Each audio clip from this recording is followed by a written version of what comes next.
Subscribe Prudent Social Media channel and press bell icon for latest notifications. अरे अभी तक उनकी पार्टी ये तय नहीं कर पाई कि पार्टी का मुखिया कौन है।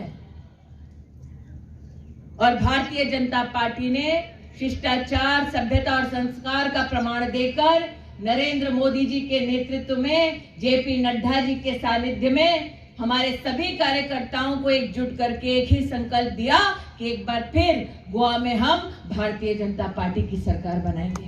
कांग्रेस के कार्यकाल में गोवा में 120 करोड़ की सड़कों का काम हुआ। भारतीय जनता पार्टी की सरकार में गोवा में सड़कों के काम की लागत 4000 करोड़ है। देश के 10 करोड़ किसानों को सालाना 6000 रुपया किसान सम्मान निधि के माध्यम से अगर किसी ने दिलवाया तो उस पार्टी का नाम भारतीय जनता पार्टी है। आज छिरोड़ा में भी, गोवा में भी किसान परिवारों को यह समर्थन अगर किसी ने दिया तो नरेंद्र दामोदर दास मोदी ने दिया।